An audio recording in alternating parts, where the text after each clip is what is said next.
Welcome to the Trading Pit, your virtual gathering for sophisticated traders. It's February 1, it's a new month, and on today's amazing show, I'm asking, are there signs that consolidation will ever end? Will ETH finally capitulate against Bitcoin and reach that 0.048? And when is the Fed going to do its first airdrop? I want to know. This is Marconi White. Today I'm joined by two of my favorite analysts. JJ, I'll put you in a chokehold, the janitor. And Benjamin, please give me more espresso. I need it today.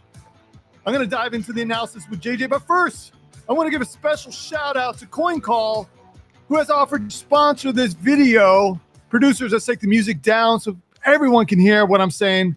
Now, for those who are new to CoinCall, they offer a full suite of options, futures, and spot trading for your favorite crypto assets with competitive fees and a beautiful, elegant interface.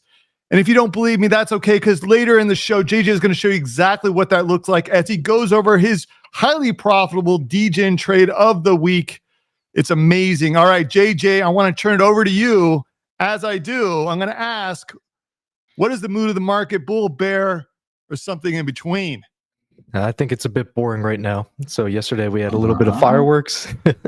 That's the sound of the boring market coming after you for not giving it enough joy. All right, break it down. We've had this now at least twice. We went from bear, now we're in the boring territory. What's giving you the impression? It's just, chop back and forth. We're kind of in a vol sellers market right now. That continues to be a profitable trade for the people executing it. Just you can continually sell both sides anytime we get overheated and capture that volatility on the mini spikes there. What we saw yesterday, we had a nice run up before Powell's speech and then quickly reversed, lost the 50-day moving average into the monthly close, which isn't typically a good sign. So it looks like momentum's fading. Looks like this might be a higher high. We'll have to see how today goes ultimately, see if it can regain some of that momentum it lost yesterday, re-break above this 50-day moving average and start trending up again. Still holding on to the 50 RSI mark here, barely. So if it can start to trend again, that would look good. But we need to see some confirmation from the New York session today to really feel bullish about that. Need to move back above 42.8 or so to feel confident that this washout was as bad as it'll get. Like we see here yesterday, there was just tons of longs wiped out. So people were over leveraged into the event. Never a good idea when you have Powell speaking to be leveraged one way or the other, as the market typically whips around. Man, so were these people not listening to our show? They were just getting off sides, getting too excited. Evidently not. We had that nice pump early in the week, and then as these things typically do, they reverse shortly after the speech. So we saw about 30 millions of longs wiped out here, and basically these two candles, boom, boom. And now we see some, so if we go look at the net longs, net short positioning here, we see that shorts were entering. They have been entering basically over the past 2 weeks. Net shorts have gone up over 4,000 in position, as where longs have dropped by over 5,000. So it seems to be kind of over tilted to the short position currently. So we could get that move up, liquidate some. Benjamin will get into the liquidation charts to show kind of the key levels for that. If we do get a move up, one thing we should keep an eye on though is these ask walls that have been forming here on Coinbase. So for any momentum to sustain, we'll have to see some buying here. We see a little bit in the pre-New York session happen in this green candle here. So we need to see some buying continue. Ultimately, these ask walls to be removed. And that would kind of clear the way for liftoff if we are to regain momentum there. So keeping an eye on things. It's basically a level situation. DXY is still running hot, which we'll touch on later. Yeah, let's come back to. Okay, so what I'm hearing is we don't really have too much momentum either way on the spot side. We've got those buy walls, I guess, that could take off on Coinbase. On the perp side, we saw, I think it was the last time we met, we were talking about those washing out, helping with some price movement. Then we just saw a bunch of longs get liquidated, as you noted. So they're not really positioning either way. And so we haven't really talked too much about options, but as you're saying, it's kind of a boring market. We're not seeing too much movement either way. And have you had a chance to look at ETF volumes? Because, if I think about where the spot volume is going to come from, we've got the whales, perhaps ETFs having to accumulate more, and retail coming in. I know retail hasn't arrived yet. I think that's kind of fairly well established at this point. On the ETF front, I think the volumes are starting to slow a little bit as expected. And then we've got the whales that are positioning long. So if you break those three down, do you see any impulse that's going to come in here and help with some of that momentum? Everything seems pretty neutral. So looking at options again, we have an expiry tonight. The max paying price is 42,000, which is right around where we're sitting. So basically, at this point, this is where the dealers make the most money. So it's kind of looking like it's going to be pinned there for expiration. If we go out through all of these major February expiries, so next week's another 500 million roughly of notional value, max paying price 42,000. February 16th, max paying price 42,000. There's kind of a repeating pattern here. So February 23rd, over 2 billion notional expiring, and that max paying price is 43,000. So I wouldn't rule out the possibility of price just remaining in this boring back and forth consolidation pattern. We see wicks up, take out some short liquidity, wicks down, take out the long liquidity, and it might just be a very boring month here ahead while we wait for some decision from the macro. Okay. Nothing that anybody who's listening to this wants to hear. Benjamin, help us out here. Give us some hope that we're going to see some movement either way. We've talked about a liquidity event that perhaps could be happening with the reverse repo. I know we'll talk a little bit more about that when we cover the Dixie. What about within the crypto market? Are you seeing anything that could suggest we start to see some movement up or down? No, it's still difficult. We are still dabbling around the yearly open value. That's around 42,400. We're neither able to convincingly close below nor convincingly close above. So it's kind of like married over in that zone for the last, like 2 weeks, I'd say.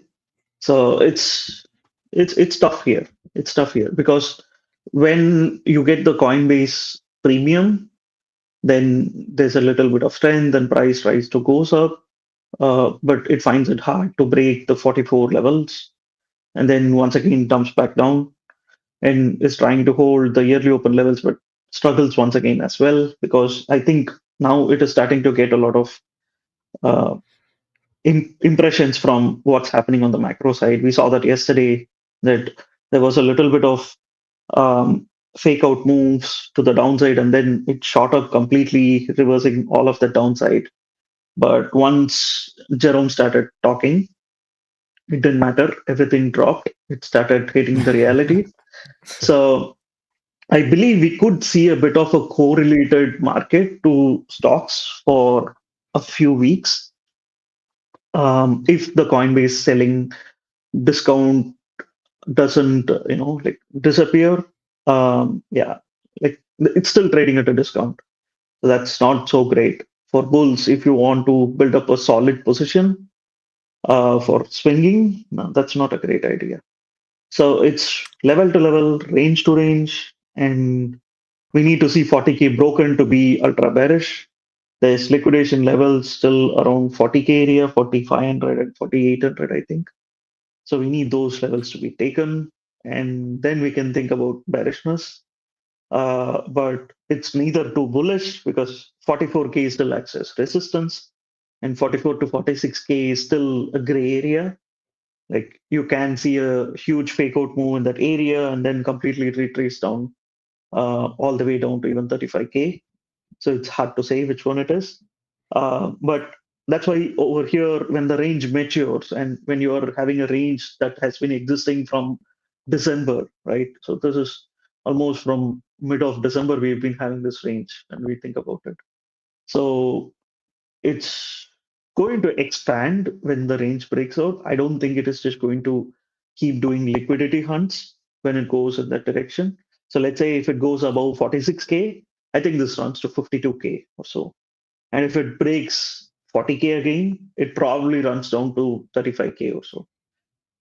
Because the range has matured quite a lot, and a lot of people get comfortable to take up mean reverting positions at the extremes of ranges, and that is when it will start hurting.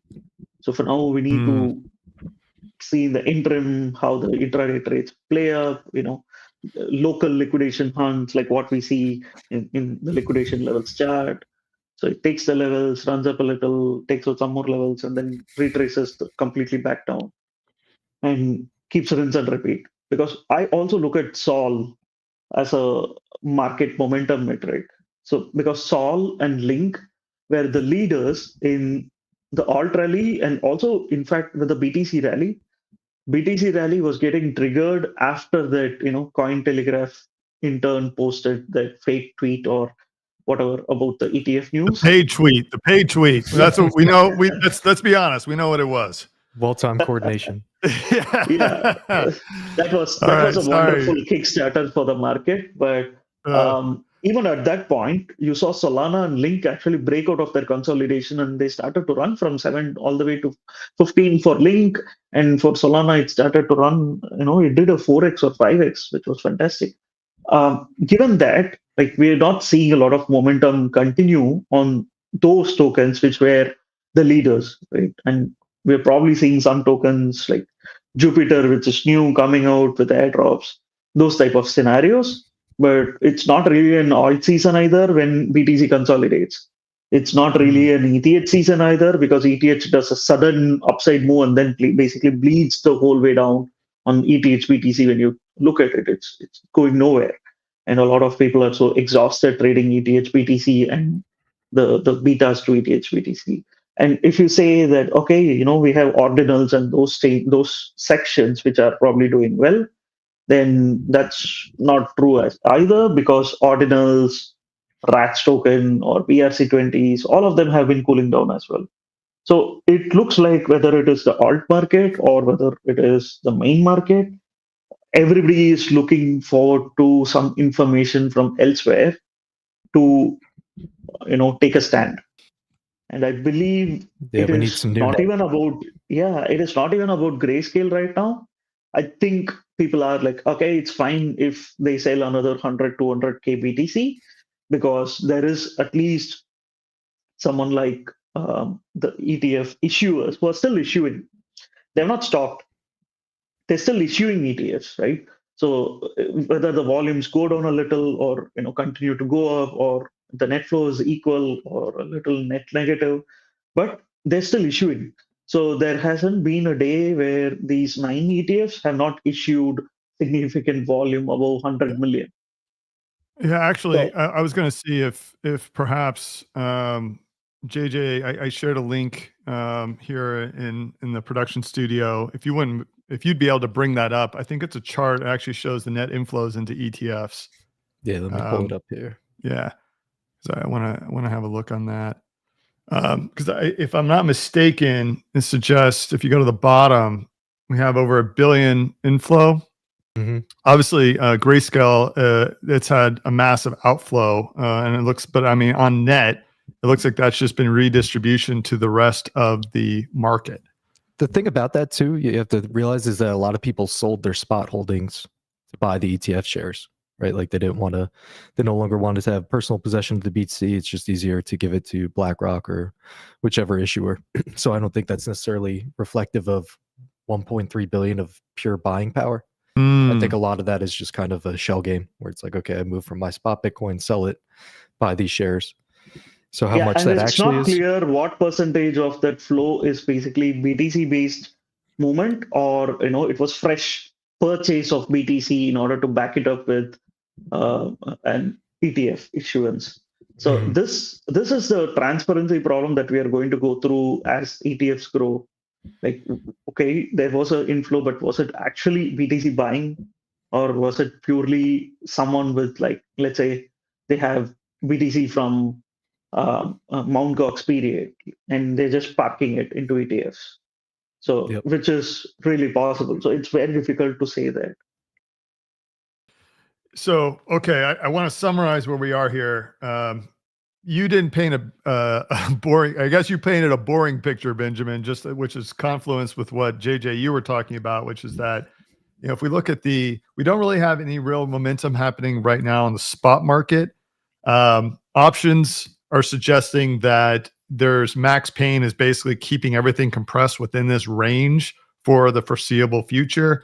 And then on the perp side, maybe a little bit of bearish sentiment, but not really. So everything is just really kind of settled down, and we're looking for that outside catalyst. And if we look at the ETF to the point you guys just made, we're not really seeing net. We don't really see something that would suggest, yeah, this is a lot of net new inflow coming into the market. So the ETF isn't bringing that, and we're not seeing it on the retail side. So I think at this point, I think it's safe to say that, until we get some kind of other impulse we're really not going to break out of this range. Just chopping, yeah. Yeah. It seems like the market's waiting on one narrative or the other. Highly be what happened in last year when we had the banking issues, right?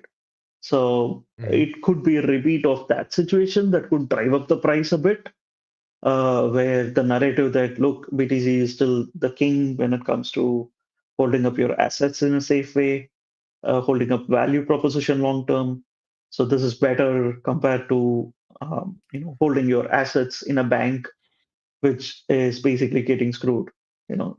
I saw this bank which purchased the a technical signature bank definition for completely getting insolvency. screwed. Yeah. Yes.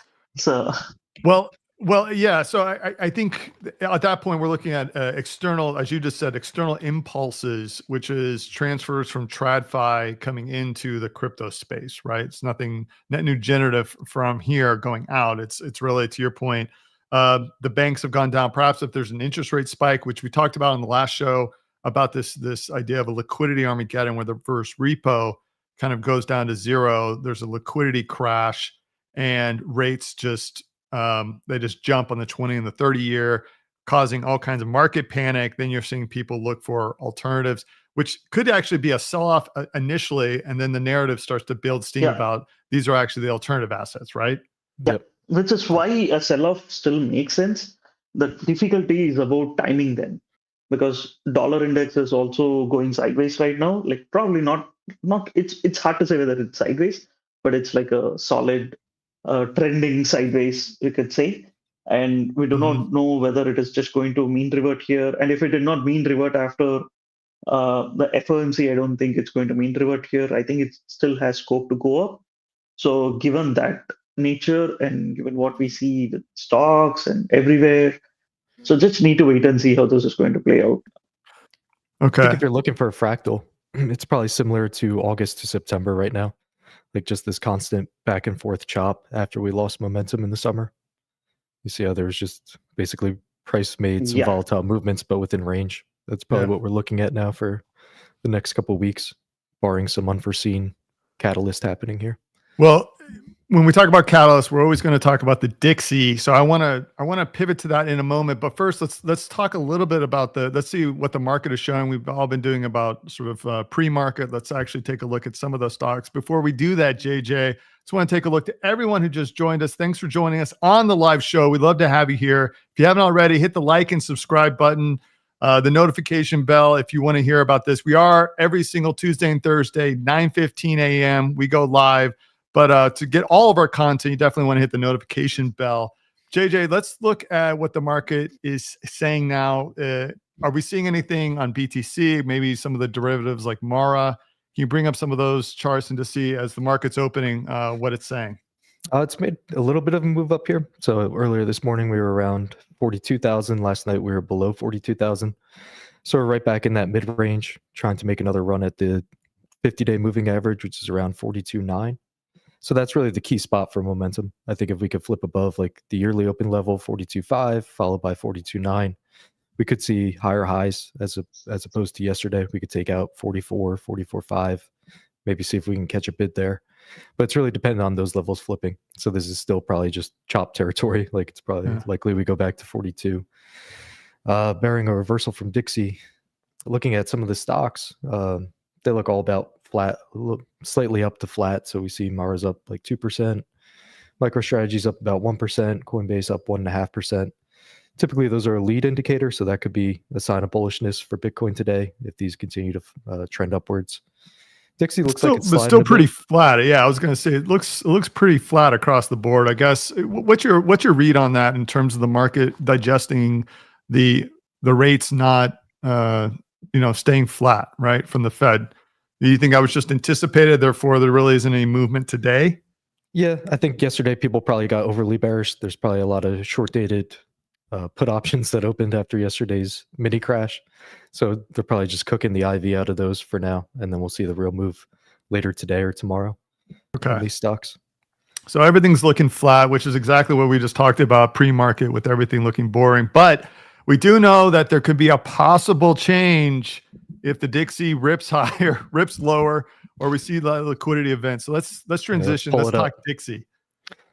So looking at it here, it looks like it's kind of found this consolidation range, not unlike it did in earlier January. Leg up, consolidation, leg up, consolidation. It's still right around that 200-day moving average, so that's going to be pivotal. If we look at this chart, this actually looks like a massive head and shoulders forming. So maybe we do get that reversal. Let's look at, zoom out here. So it's still kind of in a downward trend on the weekly chart, right? Mm-hmm. So it still hasn't broken above this key 50 RSI mark we keep talking about. Made a run up there yesterday and then it reversed. So I kind of see like 104 as the key line in the sand. Like I think if it goes above 104, we're probably going to see it run hot and make a move similar to what it did in September. But it's really key. That's a key level for it to flip. As far as I see, like that's a spot where we could see that liquidity crunch dollar milkshake theory play out. But if it reverses from here on the flip side of that, let's zoom back out. So if it loses like this 102 area, if it takes out the lows from last week, goes below there, I think that's a pretty strong risk on signal most likely. So while it's in this range, just kind of keep an eye on it, see how Bitcoin behaves as well. But this is kind of a no decision range, like between 103 and 104. Well, JJ, I want to come back to a comment I think you made several shows ago. You were really looking at the monthly close for the Dixie. And I think you were expecting to have something directional, something that was going to give you a strong indication of where it may go next. Based on your commentary right now, it sounds a little, for lack of a better word, we're still waiting. We're still waiting around. So is this, are we looking for next month or the weekly close? What are you looking for? So it closed above the 200-day moving average on the monthly. So I was expecting some more follow through from there. We still might get it. So let's see what it does these next 2 days, really. But I was expecting that to make a move up to 104 from there, and it hasn't. So that's kind of the market sending you some kind of signal there, right? What it is, who knows?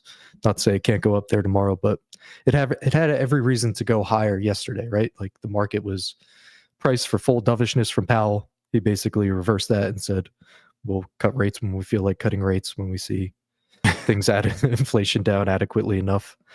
We'll tell you, but it's not now. It might not even be March. So if you think about it, Dixie had every reason to move up higher and it didn't. So that's kind of when you have that kind of catalyst there and the market doesn't follow through, that could be a signal. Not to say it won't go in the next couple of days, but it's something worth monitoring, especially if it reverses from here, right? So if you have the most bullish scenario for an asset and then it doesn't make that move, you have to think twice about your kind of assumptions there. So that's really what I'm watching. But I see 104 as the key line. Otherwise, 103, slide below 103 could be very bullish.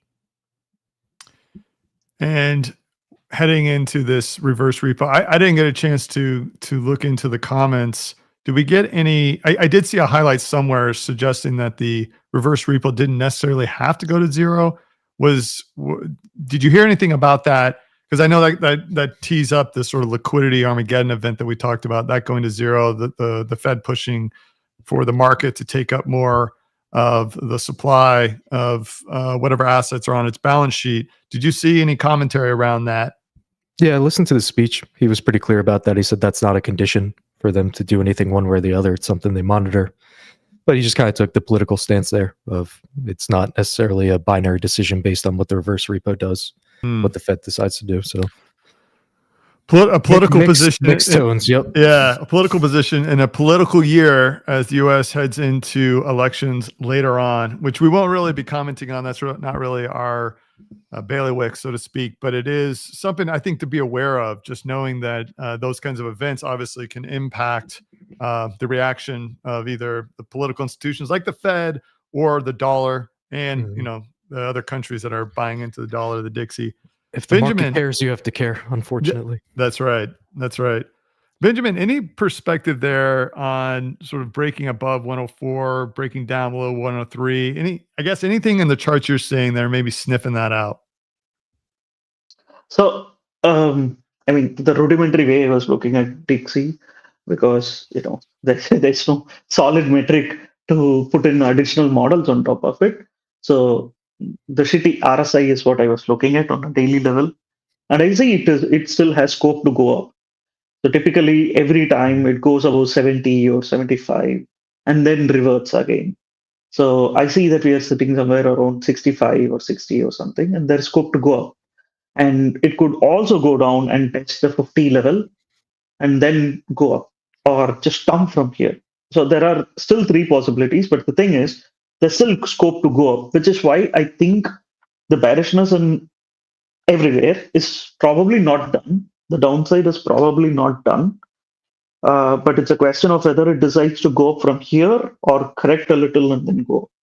If that is the case, then if it corrects a little and then goes up, then we have a chance at 46K, which is why if someone is shorting 43 or 44 here heavily, with the perspective that you could reach low 40Ks or low 30Ks, then that's a huge risk proposition because Dixie might just decide to just correct all the way down because that's coming sooner or later. It's a question of whether it is done this week and we have a rally for 2 weeks in Feb, or is it done in March and then we just drop dead.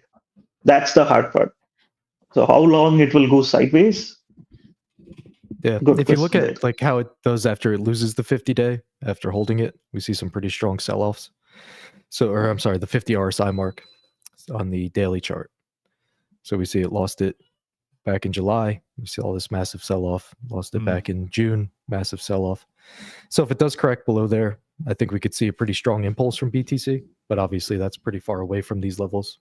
So what you'd really look for is obviously wick down below 103 and then continuation, maybe a slight bounce up and then just lose this entirely. See it on the daily or weekly chart too, just how it performs when it gains this 50 RSI mark. You see these massive legs up, and that's when things get really overheated, as we saw in 2022, earlier in September. And then when it reverses too, that's the strong sign to sell off. So it's just at a maximum decision point, as is Bitcoin. So it's just kind of this boring chop market. I wish it was something different, but you got to play what the market gives you, and that's what it is now. Like you see it in the IV levels too, right? These continue to bleed just because there's no decision. And when there's no decision, price is just chopping. That becomes a perfect time to sell volatility and capture that yield because price isn't going to break out of its levels.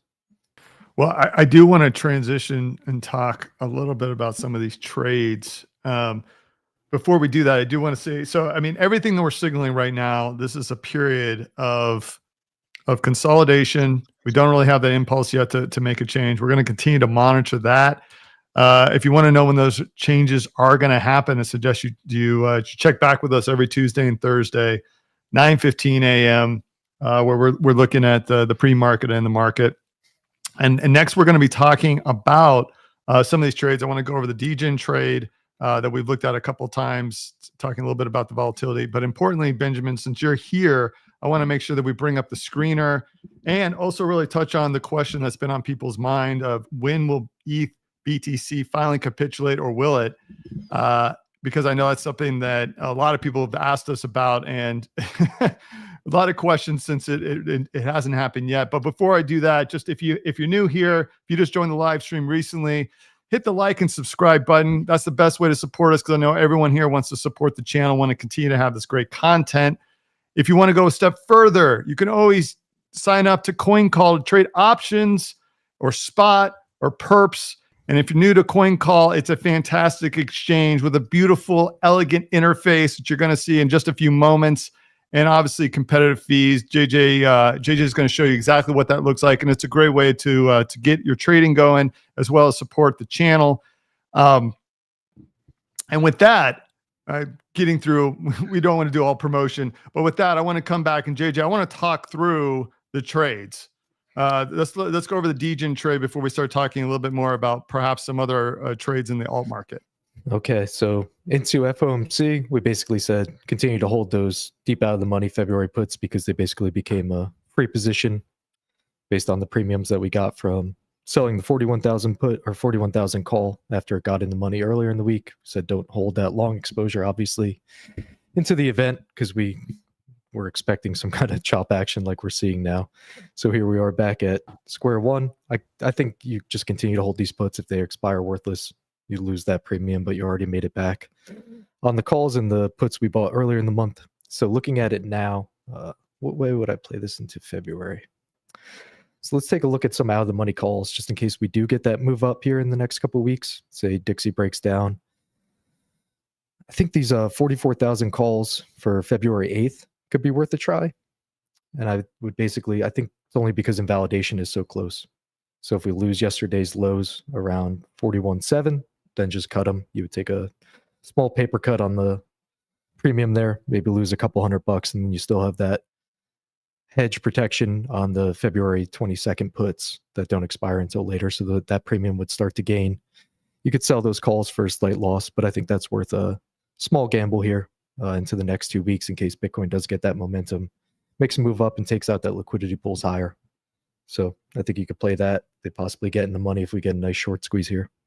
Now, is this just trying to trace a trade? Would you recommend, as much as we want to show the great interface for CoinCall, is this a good time to be sitting on your hands and waiting for some direction? Or is it still just as easy? That's gun to my head. If I have to pick a trade, it would be that. But right, like we were discussing, there's just not a whole lot of interest in options. There's not a whole lot of premium in it. It's just when we'll see the decision come from options markets, and it basically follows DXY too, not surprisingly.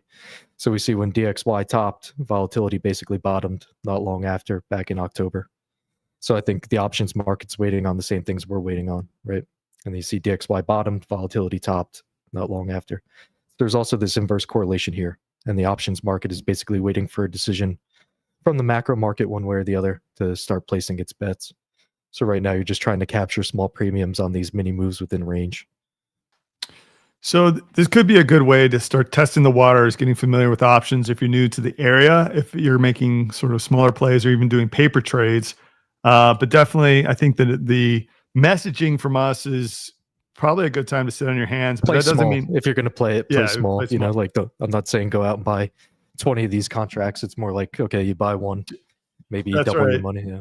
JJ isn't saying just play YOLO. Yeah. Wait for Pablo alert. Wait for Pablo alert.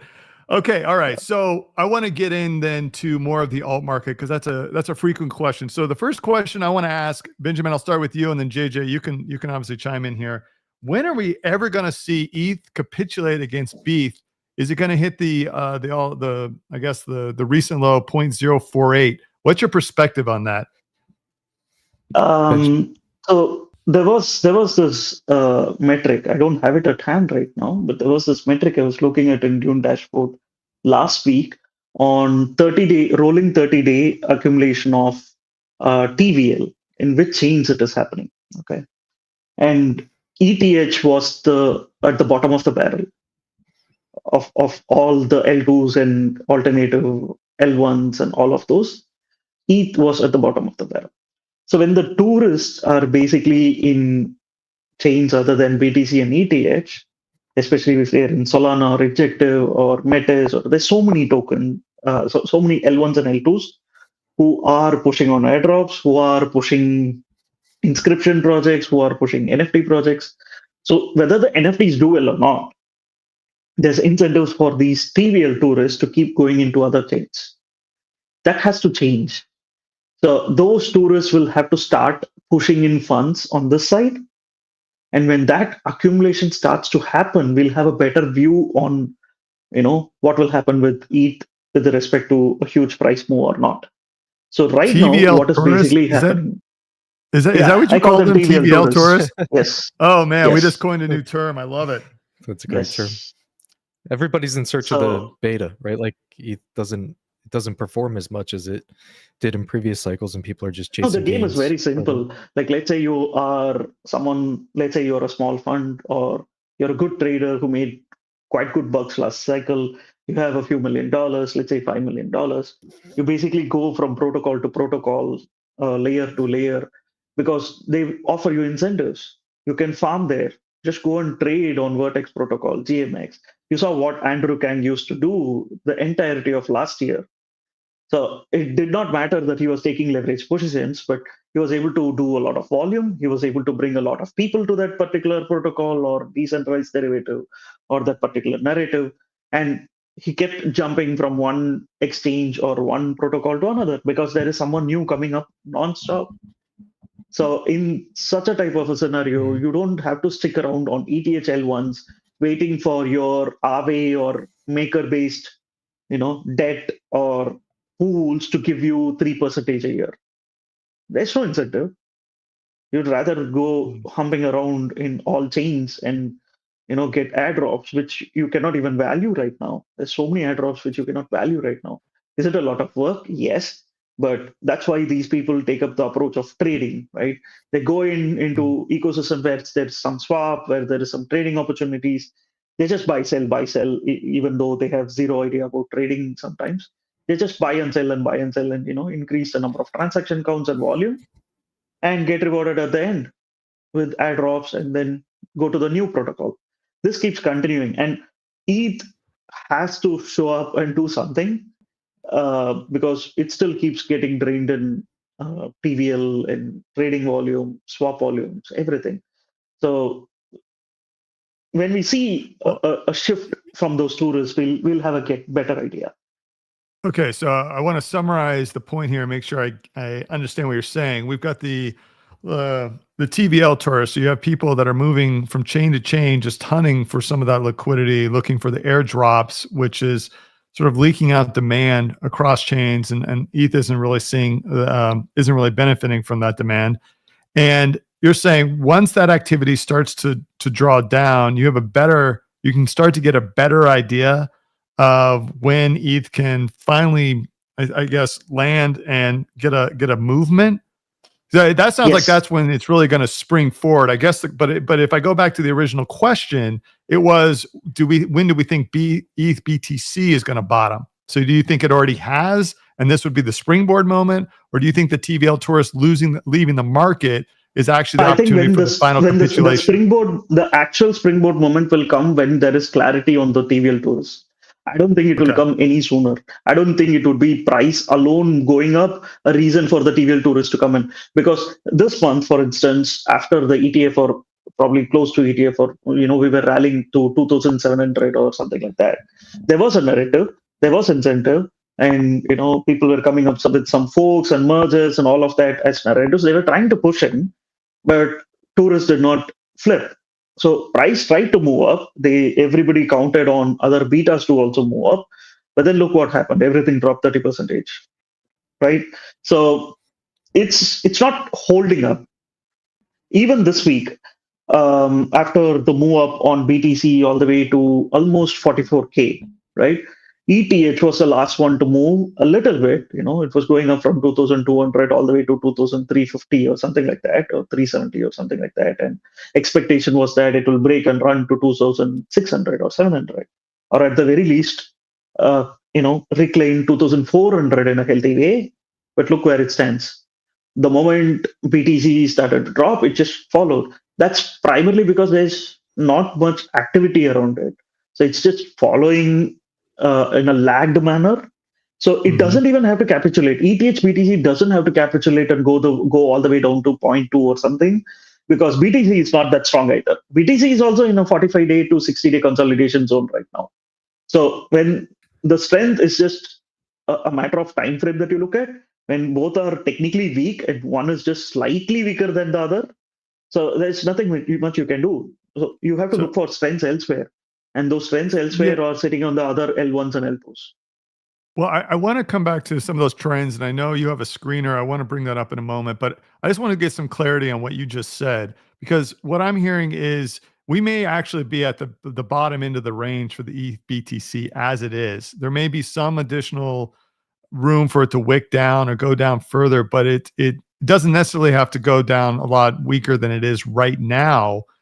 And then JJ, I do want to bring up, because I know we talked offline about maybe your thoughts on why ETH just in general isn't getting much of a bid when we look at the options market.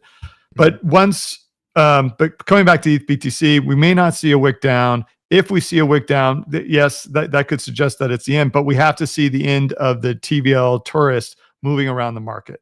Is that right, Benjamin? Yes. Plus, if you go based on the ETF narrative as well, there's still high confidence that ETH ETF will get approved this year, be it May or later on. BlackRock is confident, and the entire market was expecting that once BTC ETF comes out and then there's a correction and then ETH BTC takes over, because you have a narrative, right, from Pentoshi to everyone, really hope that would be the next narrative to play, not because it makes sense or not, but that's because people will speculate on that narrative. but it seems like nobody gives a rat's ass on it.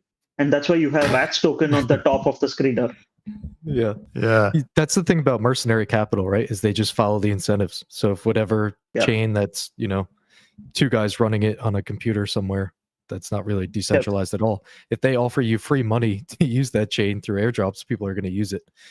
And like, we haven't seen the real use cases of ETH really jump. Like, there hasn't been a ton of use of them recently. And I think that'll come like as these ETFs roll out and whatnot. Like, BlackRock will be incentivized to make sure that ETH is being used by real capital for real things, like the real world asset narrative. All those things will come, but it's just not here yet. So it's just kind of a time-based capitulation I see on ETH happening currently. What? Okay.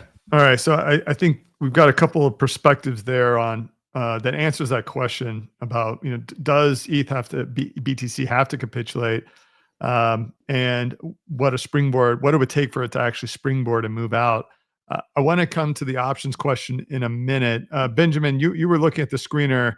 I want to take a look, deeper look at this. So for the audience who hasn't seen this before, and I think this one looks a little different, a little cleaner than what we showed last time. Can you walk us through what we're looking at here?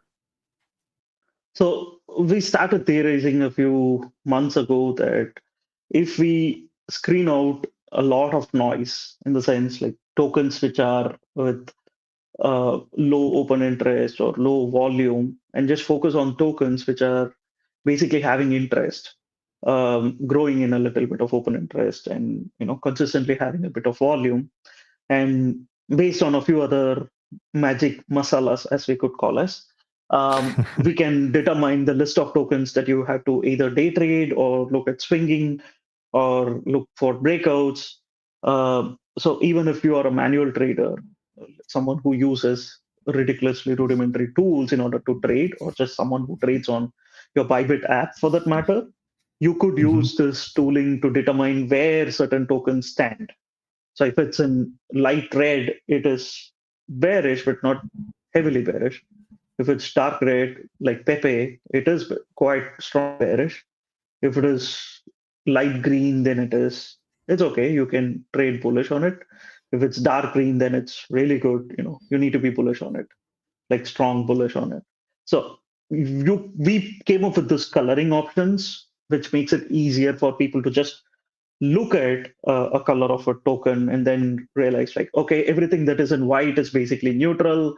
It's potentially in sideways, or there is indecision. There is no point in taking up positions over there because nothing exciting happening over there. So the odds of you having a good risk reward trade is very minimal. So you wait for one of these colors to pop up and then look at your favorite metrics and decide whether it is a trade to take up. And when we filter and sort it out based on high volume by open interest ratio, it helps us also determine what are the tokens which have right now very good volatility or having a lot of interest, whether it is from MMs or from API traders or whoever for that matter. And that's why if you see RATS being a token, it is basically a BRC20 token. SATS is also a BRC20 token. All of them are trading at 7 times the volume than the open interest. The open interest on these tokens is like 6 million or so. So there is no chance you can take up even a solid 200K sized position on these tokens. But that's where the money is, because it's pushing up the price up or down, and there is interest amongst people who want to go in and start trading it. And if you look at tokens like Sol, it is trading at 4 times the open interest, for example, on Bybit, and which is fairly good, but it is on sideways. There is no decisive trade out there. So the number of tokens with colors over here is very minimal, which means the entire alt market is just on sideways and waiting. There is no solid edge on taking up a sized trade. So typically you need them either on a lot of orange and red or green and dark green. You don't want them on white. So this is something to just help out our users that who already have access to such screeners and make their life a little easier on what they could trade. Common theme of today's episode. Everything's just waiting. Yeah. It's just waiting. It's a good time. Yeah, it's a good time to sit down with your Xbox and a apple juice and just wait around on your hands. Well, it's a Okay, good time to start plotting out what it'll look like when we do eventually see the range break one way or the other. And that's right. that's really where your fat Well- pitch comes from, is being ready to get into position when that does happen. So just because So it's boring. can't check JJ, out. I want to. Benjamin just painted the picture, I think, for where ETH could potentially get that slingshot bounce, and a couple of factors that have to come into play. Offline, we were talking a little bit about the options market and the impact they may have on Ethereum. Hopefully, you can remember that discussion a little bit, because it sounds like you may have a thought on why that may be impacting some of the price. Yeah, there seems to be like a systemic supply of volatility on ETH. And this is probably due in large part to things like staking vaults, which you basically deposit your ETH and then it sells calls and puts against that ETH position. So you basically profit if ETH goes nowhere, as it has been, and people just get these yields consistently. So anytime ETH makes a mini rally, we just see a rush to sell that upside. And since they're covered calls, it's not like people naked selling them. They can't really be squeezed. So it just kind of stays in this same boring range over and over. And it's just really waiting on a catalyst and an influx of new demand for it to break out. Because as long as it's just the same people selling their ETH upside over and over again, it's just going to be stuck in here for the foreseeable future. I think the ETF will probably be that narrative, but we're still, think of like the Bitcoin ETF, how long that took. We all knew it was inevitable when BlackRock filed, basically. If you weren't 100% certain in June, you were 100% certain in August when Grayscale won the SEC case, but Bitcoin didn't break out until October. So we know the ETH breakout is coming at some point this year, but how long it takes for that to actually happen, it seems like the market's content on waiting until the last minute here and trying to take out as much supply as possible in the interim. So I want to go back to the mechanics of what you just described, because it sounds like it could actually work against bringing, the market. We just talked about a redistribution on the Bitcoin side of it, where perhaps people are selling their Bitcoin because they don't want to self custody, and they're using that to just buy into the ETF. Get rid of that headache, pay a small administration fee, and still get the exposure. On the east side, you have some other options for getting yield, i.e., you can stake. Mm-hmm. So if you do that, if you get rid of your staking option because you're no longer holding the ETH and just buy into the ETF, you don't really get that option.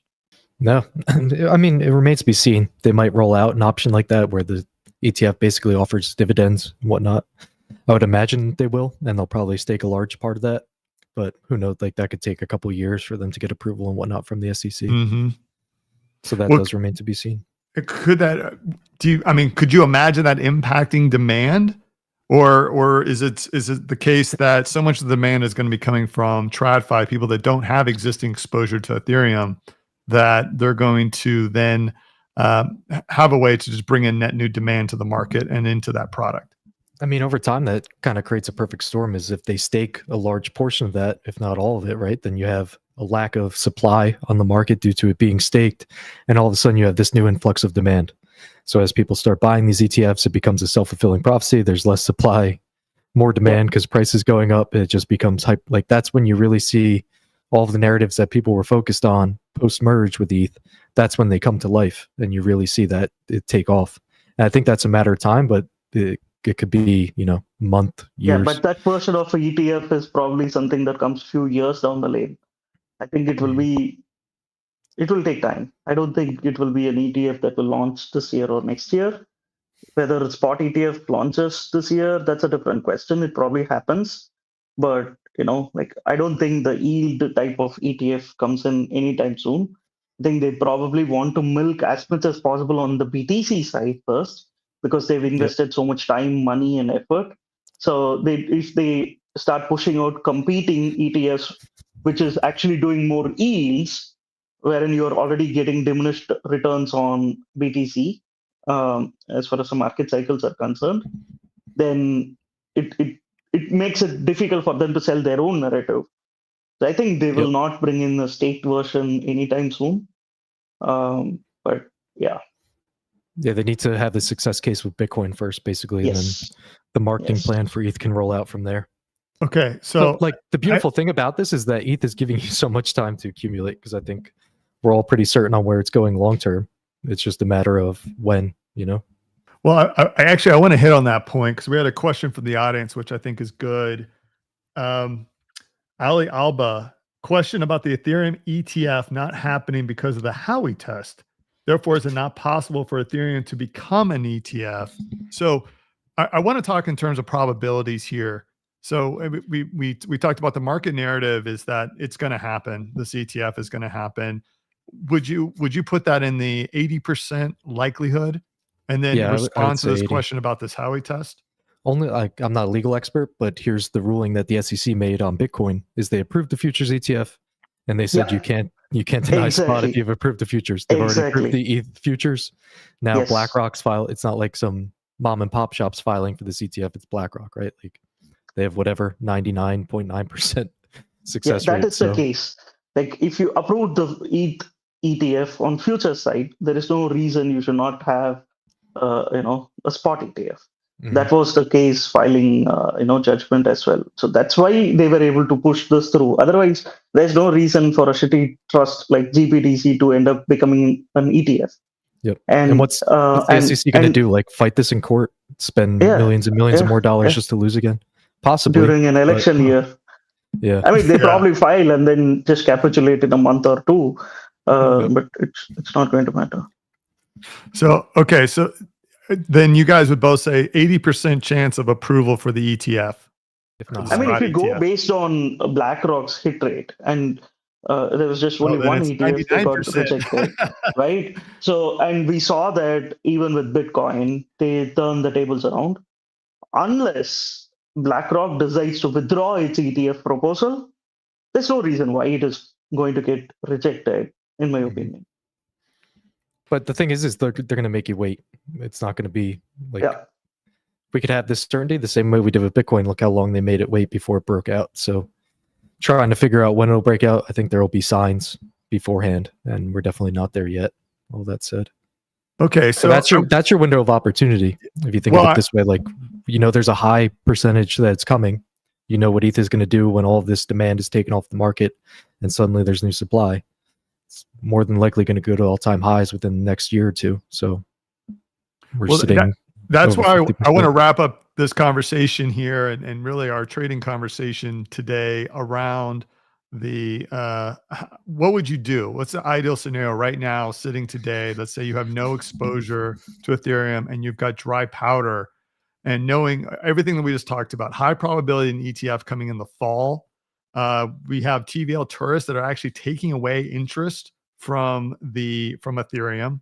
We have options traders that are keeping volatility low, and we don't really have a capitulation event necessarily. External ones were off the table for the moment. We don't have anything that's going to say BTC is going to crush ETH in the near term, and we're closer to the bottom than we are let's say the top of that range. So how do you play this, right? Do you can an investor really just start to DCA into Ethereum? Are they then, does it make more sense to start looking at options?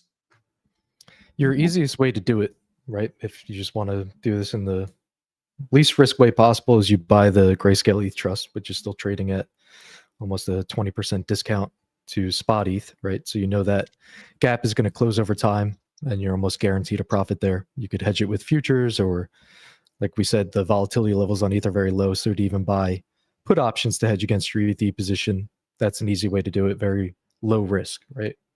And obviously just buying spot ETH, you can't go wrong with that either over time. If you want to get more exotic and add some risk, like the fact that volatility levels are this low on ETH, and we all have a pretty good idea of what's coming within the next year, I think you start looking out. Me and Ben Ben Lilly were talking about this yesterday. Just how cheap some of these December dated options are on ETH. It's pretty incredible. If you think of ETH's ability to move, if we get that kind of supply-demand misbalance after an ETF, everything goes perfectly. You could basically get exposure to a full ETH at 2,800 for $441. That's how much these calls are selling for. So your break-even price is 3,200. ETH's all-time high is 4,000. I think it could go well above that by the end of the year. So I think these are just like your high-risk play. I think this is it. You lever up with far-dated options, dated towards the end of the year. You can hedge it with some shorter-dated puts, say in March. And I think you just wait for that perfect storm to arrive. And I think this is a good level to start looking at those and averaging in the longer term. Okay, so there you had it. You had a play that you could do on the spot side, which is really the ETH, Ethereum, the Grayscale Ethereum Trust, rather than buying spot ETH. Then you have this option of options, which I'm guessing if we start to see those events play out at the end of the year, that's going to be a higher profit. But as you pointed out, higher risk, because those you'd either have to roll those with additional premium, or allow them to expire or to close them out ahead of time. I think June is the date that's floated for ETF approval now for ETH. I think there was a headline that came out about that said it's likely to be approved by June. So if you think about it, you're buying these options this far out, ETH could run up above 3,000 by June, right? We saw what happened with Bitcoin, is that it ran up in the 2 months prior. So say you get that spike in June and we're over 3,000 before the ETF comes, you can basically sell shorter dated volatility calls against this. So say we're at 3,000 by the day the ETF launches. You can continue to hold this position and sell shorter dated calls for, say, June, September, et cetera, against that, and capture that yield while still maintaining this primary position, especially if you plan to exercise that at the end of the year. Like you think ETH is going to $10,000, these options would be worth over 7,000 and change each, right? And the whole way up, you can continue to harvest volatility premiums as we see like the IV levels rise in anticipation of an ETF. There's going to be many opportunities that come up if you get into this position early. So I think it's a very good risk reward at these levels due to how the market's not priced for it at all. Like it's not priced for ETH to go back to all-time highs or anywhere near it this year. And I think there's a decent probability that we do. So I think that's your opportunity as well. Sounds like a fat pitch to me. Benjamin, yeah, weigh in here. JJ. So with BTC, if you remember, we've had these conversations earlier as well on how if you were looking at a long-term play for BTC, you could look at Coinbase, the mining stocks, MSCR as betas, and take up options for, let's say, March 31 expiry 2025 or something like that. And because it's cheap and it's also worthwhile taking those type of long-term plays accumulations, because the odds of that working out is still very high, right? Are there similar stocks for ETH? Because I've not looked into it, that's why. No, not that I'm aware of. There might be some really small cap tickers or things like that, but nothing that I know of that tracks with ETH, other than like obviously Coinbase and whatnot, but nothing ETH specific. Right. Yeah, Coinbase is basically a bit of entire crypto market, but it was while we were having this conversation, I was thinking of, probably there's something on ETH if we could take up, but looks like nothing. The beautiful thing about those betas too, and this is something that we meant to touch on in the last episode that we discussed offline, is that they get so overstretched when there's large sell-offs in Bitcoin specifically. Like one thing we were discussing is last year, towards the tail end of 2022, when MicroStrategy was like in the gutter, right? It was at 130. And I think this is an opportunity that will rise again if, say, Bitcoin goes to 30,000 or below. So when MicroStrategy was trading around here, you could sell in the money puts that were trading for $2,000 to $3,000 over intrinsic value that were longer dated, because the market was so anticipatory of it falling to zero and wanting to short. The scales became so over tilted that basically you could sell a $500 put in the money that had it priced at had MicroStrategy's intrinsic price is like $100. So there was 3,000 of premium that you could just pick up. And then as it continued up, those puts just became worthless over time. So I think similar plays will arise, and there will be those fat pitch opportunities in options if we get a deep reset that you can just capture that volatility and then use it to additionally add calls and things like that and level on risk. But it's not here yet, so it's just a matter of waiting for those misbalances to show themselves. But they do. And knowing how to play those, which is something you talk about in your options video. Is that right, JJ? Indeed. Yeah. Nice segue. So tell everyone what your last options video was and what the next one is, so they can get ready to watch and what they're going to learn from it. So the first one, we were just discussing kind of volatility regimes within Bitcoin, how they happen on a repeated basis. And there's prime areas to become an options buyer or an option seller. So it seems like we're kind of at the tail end of this vol selling regime in Bitcoin. And I think by June or so, post halving, we're really going to see an expansion of volatility, and that's going to bring some nice opportunities with it, which we go into in the video. And it's pretty good content. We work pretty hard on it, so tune in for sure. It's going to be a good listen. A lot of alpha. I'm excited. If you're the sophisticated trader and you want to understand various ways of playing the market, I think these videos are unmissable. It's something you got to see, as well as hearing from people that are deep into the market, looking at screeners like Benjamin. All of this can help get you a better perspective on the market. I think with that, we're going to wrap up. As we do, I'm looking at the numbers. BTC and Ethereum continue to look pretty flat, up about 1%. As we said, we expect this market to continue to kind of stay pretty flat. And we'll see if that changes at all as we go into, as we head into the next week and we have our next show on Tuesday and Thursday. Gentlemen, anything before we wrap up? No, that's all. Keep an eye on what happens here at the 50-day MA. It's looks like we're encroaching on it. So break above 43,000 could be pretty bullish here.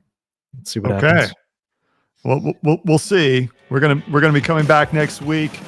For all those who joined us today, thank you. We appreciate you having us, taking a little bit of time with us, and hope you enjoyed some of the commentary. Especially, I know I did, as we started talking about Ethereum and how to play that. But with that, JJ, Benjamin, thank you for joining us. I look forward to our next conversation. And I'll leave you with the same PSA I do every week, which is keep some dry powder and stay safe out there. This is Marconi White signing off.